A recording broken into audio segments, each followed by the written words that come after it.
आणि मग खरोखरच त्यांचा पाठिंबा आहे त्याला?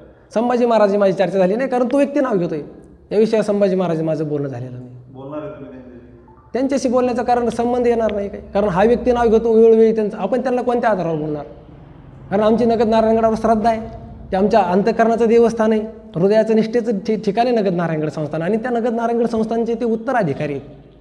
आणि याच्यामध्ये माझं प्रशासनाला, मीडियाला बंधू नाही आहे किंवा विनंती एवढीच आहे की त्या व्यक्तीचे तुम्ही कॉल चेक करू शकता.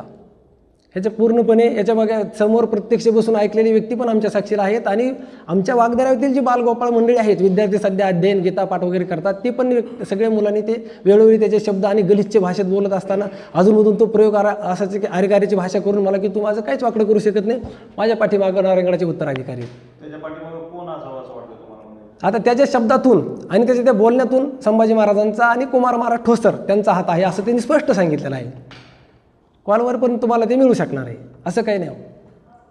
महाराष्ट्रामध्ये जी सध्या प्रतिमा चाललेली आहे किंवा जेवढे धार्मिक लोक आहेत, माझ्यावर प्रेम करणारा समाज आहे किंवा वारकरी बंधू आहेत, महाराज मंडळी आहेत, मी ज्या गुरुजनांकडे शिकलो आहे, ज्या संस्थेमध्ये अध्ययन केलेलं आहे, असे जेवढे काही वारकरी असतील, आमच्यावर प्रेम करणारा हा जो भाविक वर्ग आहे, त्यांना सर्वांना माझी विनंती आहे की हे कट रचवलेला आहे जेणेकरून सत्यवान महाराजांची प्रतिमा मलिन होईल आणि ह्यांचं क्रेडिट काहीतरी कुठंतरी ह्यांना दोष लावण्यासाठी हेच घडवलेलं प्रकरण आहे. याच्यामध्ये आमच्याकडून असली कोणत्याही प्रकारची त्याला हाणमार झालेली नाही, कोणत्याही प्रकारची धक्काबुक्की आम्ही त्याला केलेली नाही. उलट त्यांनी मुलाला हिंजड केलेली आहे आणि फक्त आमची प्रतिमा ढासळण्यासाठी हा एक चाललेला कट आहे. म्हणून सर्वांना माझी विनंती आहे की जर माझ्याविषयी जर तुमच्या अंतःकरणात काही विकल्प निर्माण होत असतील किंवा सत्यवान महाराज पण असं करू शकतात का, तर ते पूर्णपणे खोटं आहे.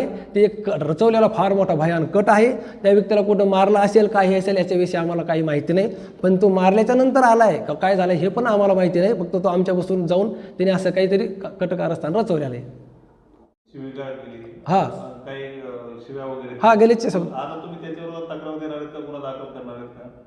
तक्रारीचा गुन्हा म्हणजे आमची तक्रार असणार आहे, त्याच्याविषयी तक्रारीचा गुन्हा दाखल असणार आहे. कारण समोरचा व्यक्ती जर आमच्यावर विनाकारण जर कोणी आरोप करत असेल तर आम्हाला बी करणं गरजेचं आहे. जे शासनाचे नियम असतील त्या नियमात तर करावं लागेल. मग त्या हेतूने पण आम्ही पण तक्रारीचा गुन्हा दाखल केलेला आहे.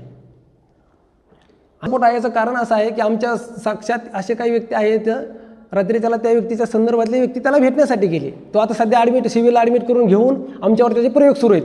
म्हणजे जवळचे जे व्यक्ती आहेत त्याच्या जवळचे आणि असे संबंधितले व्यक्ती गेल्यानंतर वेळोवेळी नारायणगडाचे उत्तराधिकारी संभाजी महाराज आणि यांच्या जवळचे कुमार महाराज ठोसर म्हणून जे की त्या व्यक्तीच्या गावचे आहेत, चिखली या गावचे, तो जे व्यक्ती आहे ना मनोहर कचरू वारे, हे जी व्यक्ती त्या व्यक्तीच्या गावचे ते कुमार महाराज आहेत. आणि त्याचा वेळोवेळी फोन येतो आहे की तुम्ही घाबरू नका, तुमच्या पाठीमागे आम्ही आहोत, खंबीरपणाने संभाजी महाराज पण तुम्हाला उद्या भेटण्यासाठी येणार आहेत. आणखी हे मीडियाच्या समोर आपल्याला प्रकरण न्यायचं आहे आणि त्या सत्यवानला गुंतवायचं आहे. तुम्हाला लागणारा खर्च असेल काय असेल हे आम्ही पुरवणार, हे पूर्णपणे बोललेलं आहे. आणि ह्याच्यात तुम्ही त्याचे कॉल पण चेक करू शकता.